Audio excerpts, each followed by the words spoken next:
Hello students. आज इस video में जिस टॉपिक को हम ले रहे हैं वो है adaptation of land habit in archegoniates. तो आर्किगोनियड्स प्लांट्स क्या हैं, उनमें लैंड हैबिट कैसे डेवलप हुई, ठीक है, तो उसको हम यहाँ डिटेल में समझेंगे। तो जो आर्किगोनियड हैं उसमें हमारे बेसिकली तीन ग्रुप आते हैं, ब्रायोफाइट, टेरिडोफाइट और जिम्नोस्पर्म। ठीक है, इसको अभी मैं डिटेल में लेता हूँ, लेकिन इन तीनों के जो बेसिक कैरेक्टर्स हैं उनको हम यहाँ पर समझने की कोशिश करेंगे, जो इनके जर्नल कैरेक्टर्स हैं। इसमें मैं बहुत डिटेल में कैरेक्टर्स को नहीं बता रहा हूँ, मैं सिंपल उनके वो कैरेक्टर्स को बता रहा हूँ जो कि ज़्यादा से ज़्यादा मॉडिफाई हुए हैं जब दूसरे ग्रुप्स में उनका एडेप्टेशन हुआ है, या फिर उसमें एवोल्यूशन जब देखा गया तो पता चला कि इन इन चीज़ों में ज़्यादा ज़्यादा हमें डेवलपमेंट देखने को मिला। तो ब्रायोफाइट में बेसिकली तीन ग्रुप आते हैं, लिवरवर्ट्स, ऑनवर्ट्स और मॉसिस। ठीक है, तो इसमें हम देखते हैं कि इसमें रूट नहीं होती है। ठीक है, रूट की जगह पे क्या होता है, राइजोइड्स होते हैं, और इसमें वेस्कुलर टिश्यू, ठीक है, वो भी डेवलप नहीं होते हैं। वेस्कुलर टिश्यू जिसको हम जाइलम फ्लोएम कहते हैं, ठीक है, वो हमें यहाँ पर देखने को नहीं मिलते हैं। ठीक, इसके अलावा दूसरी जो कंडीशन है सबसे इम्पॉर्टेंट, इसमें जब फर्टिलाइजेशन होता है यानी कि सेक्सुअल रिप्रोडक्शन होता है, उसके बाद गैमीट बनते हैं, सेक्सुअल रिप्रोडक्शन के ड्यूरिंग गैमीट्स बनते हैं, वो गैमीट्स आपस में फर्टिलाइज करते हैं। तो उस पूरी फर्टिलाइजेशन प्रोसेस के लिए हमें वाटर की रिक्वायरमेंट होती है। ठीक है, ये ब्रायोफाइट में मेन इंपॉर्टेंट फीचर है।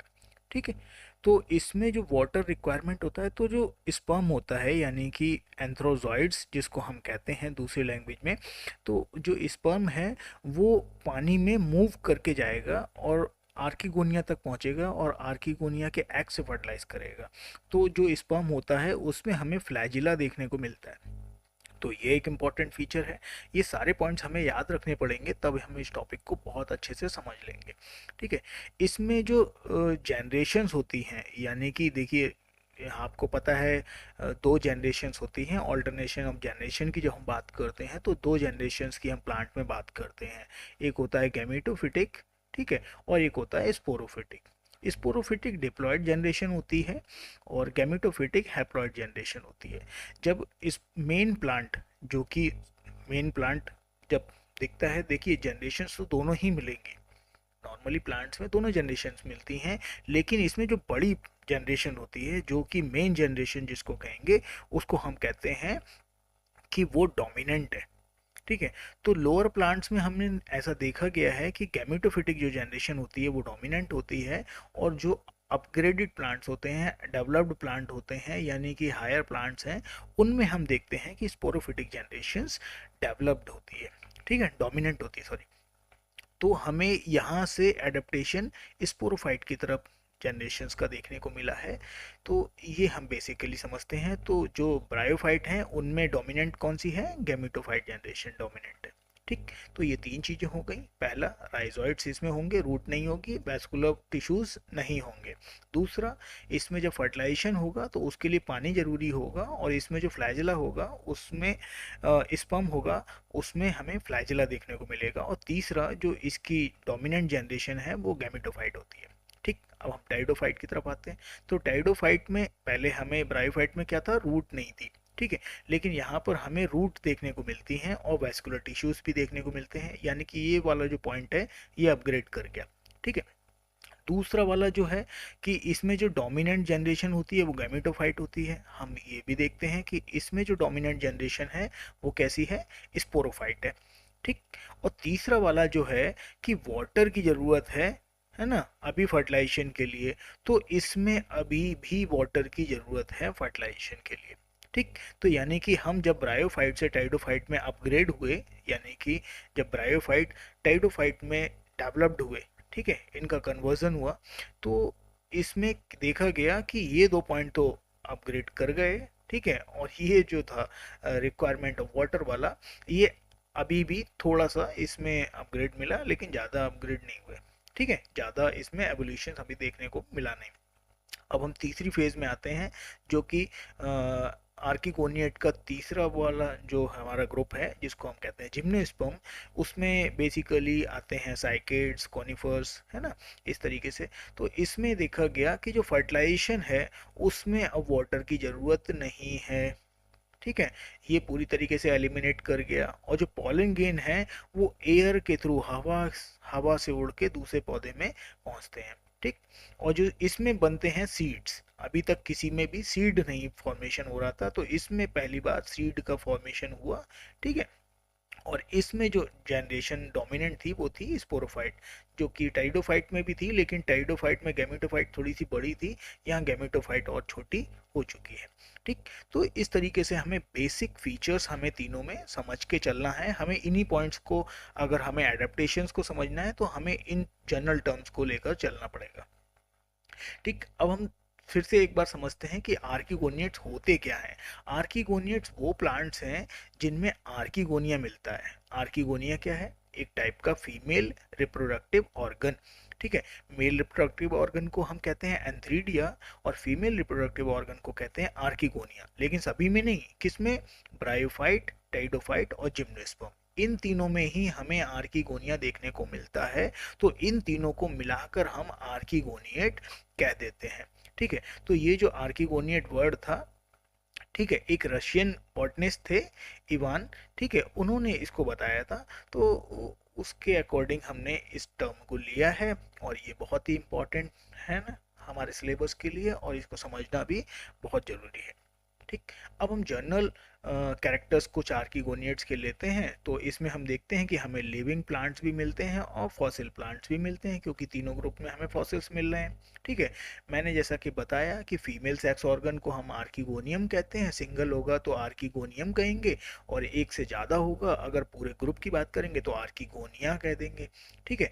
ऐसे ही जो मेल सेक्स ऑर्गन्स होता है उसको हम एंथ्रीडियम कहते हैं, ठीक है। इसमें ऑल्टरनेशन ऑफ जनरेशन मिलता है, यानी कि जैसे मैंने बताया, एक गैमेटोफाइट फेज होती है और एक स्पोरोफाइट फेज होती है, ये हैप्लॉइड होती है, और ये वाली फेज डिप्लॉइड है, ठीक है। तो इसमें इस जनरेशन से ये जनरेशन बनेगी, ठीक है। ये एक अपने आप में एक जनरेशन है, और एक जनरेशन ये है।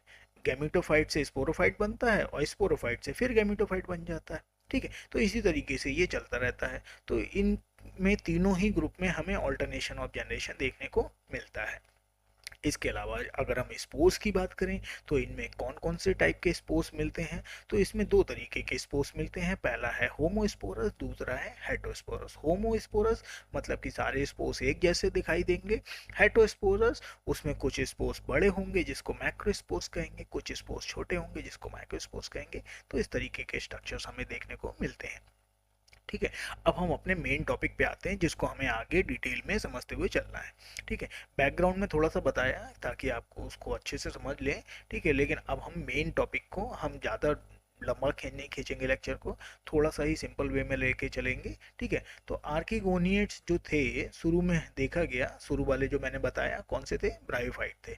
तो सबसे प्रिमिटिव इसमें ब्रायोफाइट हैं, फिर अपग्रेड हुए टाइडोफाइट, फिर अपग्रेड हुए जिम्नोस्पर्म। ब्रायोफाइट में वाटर का रिक्वायरमेंट ज़्यादा है, ठीक है, और ये लैंड पे ज़मीन में फैले हुए रहते हैं।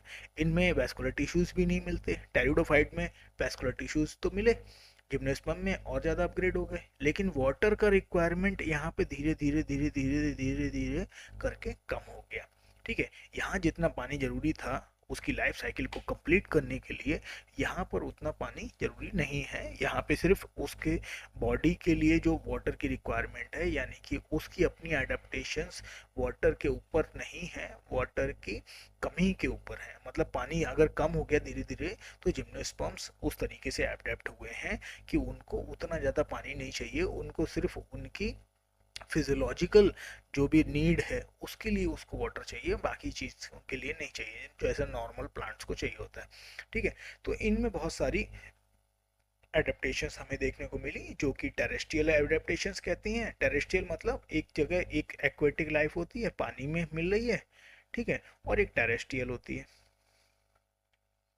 टेरेस्ट्रियल मतलब लैंड पे मिल रही है। तो यही पानी से लैंड पे ट्रांसफ़र कैसे हुए उसी को हमें डिटेल में पढ़ना है, ठीक है। तो इसमें पहला आता है प्रोटेक्शन अगेंस्ट डेसिकेशन, यानी कि सूखने से बचने के लिए। क्योंकि अभी कोई चीज़ पानी में है और उसको बाहर निकालोगे तो वो क्या कहते हैं, सूख जाएगी, खत्म हो जाएगी, ठीक है, क्योंकि वो पानी के हिसाब से बनी हुई है। ठीक, तो वो धीरे धीरे करके कैसे चेंजेस हुए कि वो अब उनमें पानी की कमी भी हो जाएगी तो भी प्रॉब्लम नहीं होगी, इस तरीके से उसमें कैसे अडेप्टेशंस आए। ठीक है, स्ट्रक्चर को उसको सपोर्ट कैसे करा, ये तो जो ब्रायोफाइट हैं वो ज़मीन पे ऐसे फैले हुए से रहते हैं, ज़्यादा डेवलप्ड नहीं होते हैं, वेस्कुलर टिश्यूज़ नहीं होते हैं।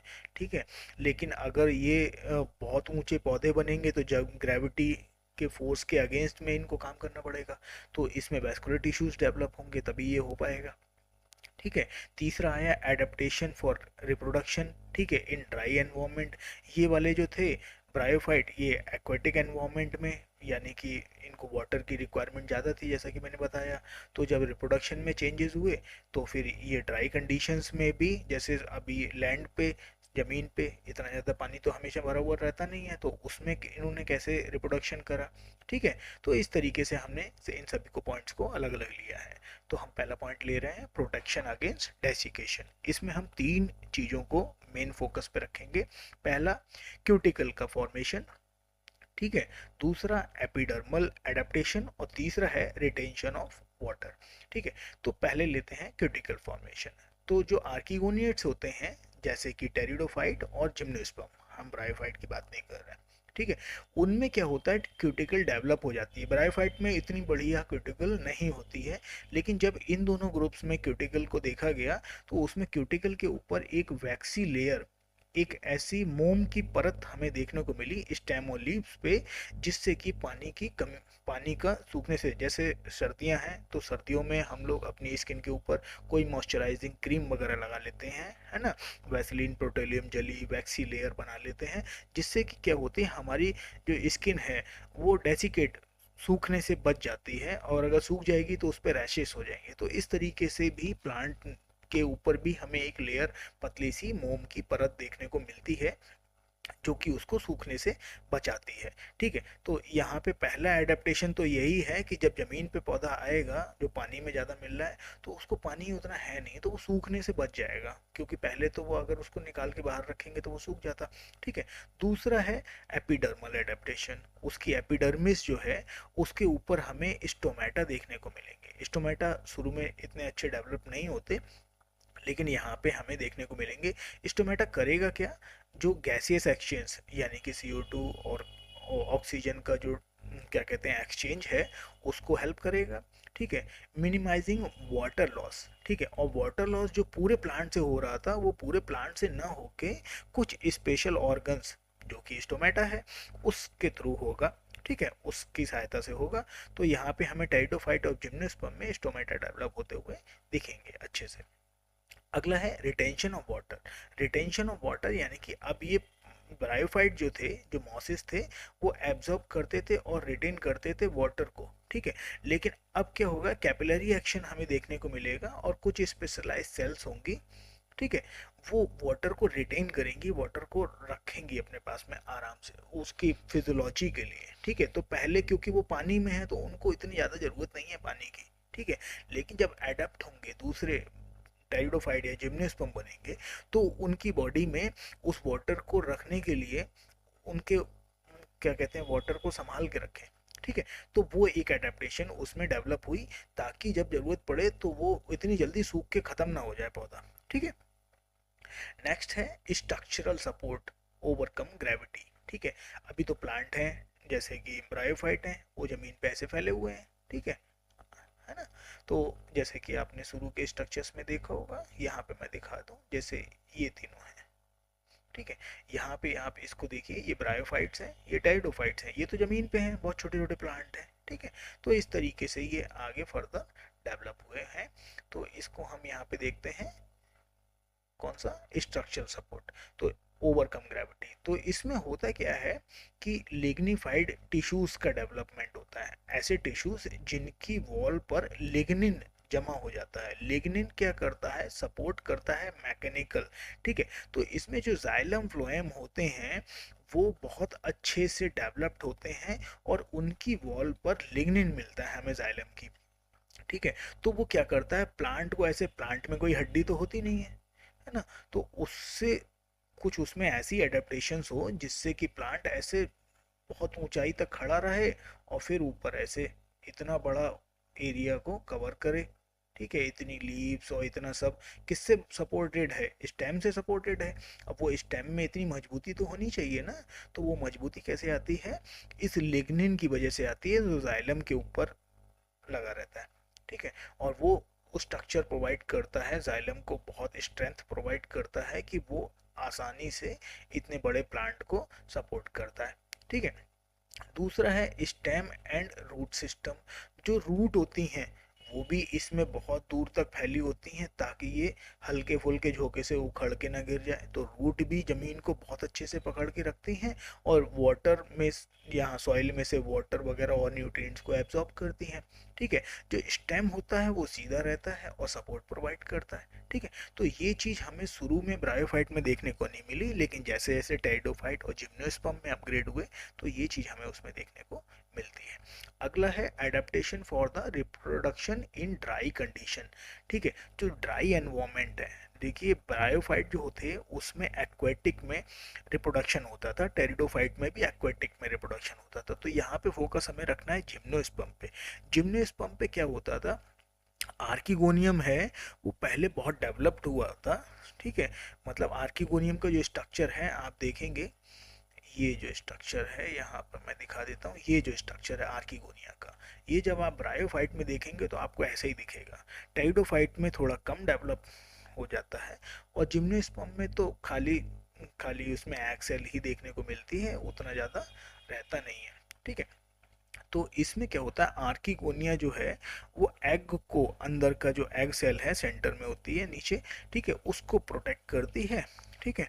तो वो शुरू में तो बहुत ज़्यादा क्या कहते हैं एक्वेटिक कंडीशन में थी, लेकिन बाद में क्योंकि अब उतनी एक्वेटिक कंडीशन है नहीं, तो बेसिकली वो ओव्यूल्स का फॉर्मेशन होने लगता है, ठीक है, और जिम्नोस्पर्म में, और उसके अंदर वो प्रोटेक्टेड रहता है, ठीक है। इसके अलावा जो स्पोर्स होते हैं उनकी जो वॉल होती है स्पोरोपोलिनिन की बनी होती है, ठीक है। तो वो स्पोरोपोलिनिन की जो वॉल है वो क्या करती है, वो प्रोटेक्ट करती है कि वो हवा में सूखने से बचाती है उसको, ठीक है। और जब हवा में वो क्या कहते हैं एयर के थ्रू डिस्पर्स होंगे, जैसे कि ब्रायोफाइट में हम देखते हैं कि पानी के थ्रू जो मूव करते हैं, ठीक है, यहाँ पे क्या होगा, एयर के थ्रू मूव करेंगे, तो वो एयर में क्या होगा, वो डेसिकेट हो जाएगा, हवा में वो सूख जाएगा। लेकिन वो अगर कोई बाहर एक प्रोटेक्शन की लेयर बनी होगी तो वो सूखने से बचा रहेगा, ठीक है। तो वो हमें यहाँ पे देखने को मिलती है।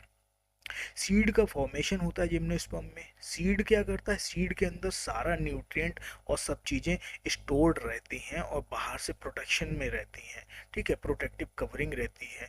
लेकिन जो हम, जैसे मैंने शुरू में बताया, ब्रायोफाइट और टेरिडोफाइट में हमें सीड देखने को नहीं मिलता है, ठीक है। तो वो एक एडेप्टेशन है रिप्रोडक्शन का ही, ठीक है, कि ड्राई कंडीशंस में रिप्रोडक्शन के एडेप्टेशंस के अंदर में हम इसको पढ़ते हैं सीड फॉर्मेशन इन जिम्नोस्पर्म, ठीक है। फिर आता है पॉलिन का एवोल्यूशन।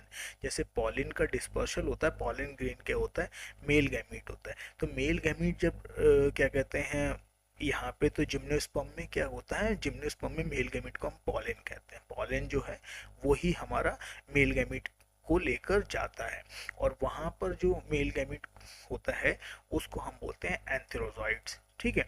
तो एंथ्रोजॉइड वाटर के थ्रू मूव करता है ब्रायोफाइट टेरिडोफाइट में। यहाँ पर पॉलन जो है वो एयर के थ्रू डिस्पर्स होता है, मतलब मूव करता है, और तब जाके वो फर्टिलाइजेशन में हेल्प करता है। तो इस तरीके के हमें बेसिक स्ट्रक्चर्स हमें देखने को यहाँ पर मिलते हैं। नेक्स्ट है efficient water and nutrient support, nutrient transport, ठीक है। तो जो जैसे मैंने शुरू में बताया कि ब्रायोफाइट और जो टेरिडोफाइट है, ठीक है, ब्रायोफाइट तो वाटर की बहुत ज़्यादा उनको अवेलेबिलिटी होती है, वाटर वाले एरिया में ही देखने को मिलते हैं, तो उनको ज़्यादा ट्रांसपोर्ट करने की वाटर को ज़रूरत है नहीं, क्योंकि प्लांट ऑलमोस्ट वाटर में डिप्ड रहता है, ठीक है, वाटर बहुत ज़्यादा उसके पास होता है। तो ऐसे में कोई उसको इतनी ज़्यादा रिक्वायरमेंट है नहीं वाटर की, ठीक है। तो वहाँ पे कोई वैस्कुलर टिश्यू डेवलप ही नहीं होता कि पानी को बहुत ऊपर तक ले जाना है। लेकिन जो दूसरे जिम्नोस्पर्म है या शुरू ब्रायोफाइट वो टेरिडोफाइट्स हैं उनमें हमें जाइलम फ्लोएम देखने को मिलता है, क्योंकि वाटर का और न्यूट्रिएंट का ट्रांसपोर्ट करना है। ठीक है, तो वहाँ पे हमें वैस्कुलर टिश्यूज को डेवलपमेंट होते हुए दिखाई देता है। Xylem transport the water and minerals and phloem जो न्यूट्रिएंट जो बन जाएंगे, ठीक है, आफ्टर फोटोसिंथेसिस, उनको वापस फिर बाकी के प्लांट्स के पार्ट तक पहुंचाने के लिए हमें फ्लोएम की रिक्वायरमेंट होती है। ठीक है, राइजोइड्स जो थे ब्रायोफाइट में वो आगे कन्वर्ट हो जाते हैं किसमें, रूट में। ठीक है, तो क्योंकि रूट बहुत अच्छे से एंकर करके रखेगी जमीन मिट्टी में बहुत तरीके अच्छे से, क्योंकि बहुत बड़ा प्लांट है उसको सपोर्ट प्रोवाइड करना है। ठीक है, तो राइजोइड कन्वर्ट हो जाते हैं किसमें, रूट्स में। ठीक है, अब आते हैं हम लाइफ साइकिल पे। लाइफ साइकिल जो थी वो डोमिनेंट फेज मैंने बताई थी, डोमिनेंट फेज कौन सी थी, गैमेटोफाइट थी, किसमें, ब्रायोफाइट में। लेकिन जब हम आगे टेरिडोफाइट और जिम्नोस्पर्म को देखते हैं तो उसमें डोमिनेंट फेज कौन सी हो जाती है, स्पोरोफाइट हो जाती है। ठीक है, क्योंकि स्पोरोफाइट जो है वो वाटर के ऊपर उतनी डिपेंडेंट है नहीं। ठीक है, इस तरीके से हमें कुछ बेसिक चेंजेस हमें और देखने को मिलते हैं। Heterospory in advance group. ठीक है, जो भी टेरिडोफाइट के ग्रुप हैं एडवांस वाले, शुरू में तो हमें होमोस्पोरी मिलती है और जिम्नोस्पर्म में पूरे में हेट्रोस्पोरी है। ठीक है, तो टेरिडोफाइट में हमें होमोस्पोरी और हेट्रोस्पोरी दोनों ही कंडीशंस मिलती हैं, लेकिन शुरू के ग्रुप्स में हमें होमोस्पोरी मिलती है, बाद वाले में हमें हेट्रोस्पोरी मिलती है। हेट्रोस्पोरी में माइक्रोस्पोर और मेगास्पोर्स बनते हैं, यानी कि दोनों स्पोर अलग अलग बनेंगे। तो जब दोनों स्पोर्स अलग अलग बनेंगे तो मेल और फीमेल को ये रिप्रेजेंट करते हैं आगे फर्दर डेवलपमेंट के कंडीशंस में। ठीक है, तो इस तरीके से हमें लाइफ साइकिल्स में भी एडेप्टेशंस देखने को मिलते हैं। अब हम एक और समरी वे में लेके चल रहे हैं कि कौन कौन सी एडेप्टेशंस हैं और उनका फंक्शंस क्या है। क्यूटिकल का डेवलपमेंट हुआ, वो किससे, वाटर के लॉस को बचाने के लिए। स्टोमेटा का डेवलपमेंट हुआ गैसियस एक्सचेंज के लिए है। ठीक है, और वाटर के रिड्यूक्शन को, वाटर कम एवोपरेट हो।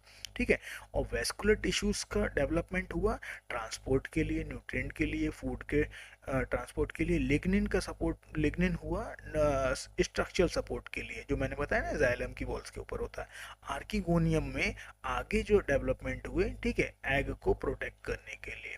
ठीक है, और फर्टिलाइजेशन को आसानी से करने के लिए। स्पोर्स में स्पोरोपोलिनिन का डेवलपमेंट हुआ, क्योंकि स्पोर जो ड्राई कंडीशन में हवा में जाएगा तो वो सूख जाएगा, और उसको बचाने के लिए ड्राई कंडीशंस में उसके सर्वाइवल के लिए उसमें स्पोरोपोलिनिन का डेवलपमेंट हुआ। रूट्स और राइजोइड्स, ठीक है, तो प्लांट जमीन में बहुत अच्छे से जमा रहे और वाटर और न्यूट्रिएंट को ज़्यादा दूरी से एब्जॉर्ब कर सके, उसके लिए रूट का डेवलपमेंट हुआ। राइजोइड्स फर्दर किस में ट्रांसफर हुए, रूट में। और ऑल्टरनेशन जो जनरेशन है वो जेनेटिक डाइवर्सिटी और एडaptation के लिए, उसमें हमें ऑल्टरनेशन ऑफ जनरेशन हमें देखने को मिलता है। शुरू में हमें गैमेटोफाइट जनरेशन डोमिनेंट मिलती है, बाद में हमें स्पोरोफाइट जनरेशन डोमिनेंट मिलती है। ठीक है, तो थैंक यू, इस वीडियो में इतना ही। जय हिंद, जय भारत।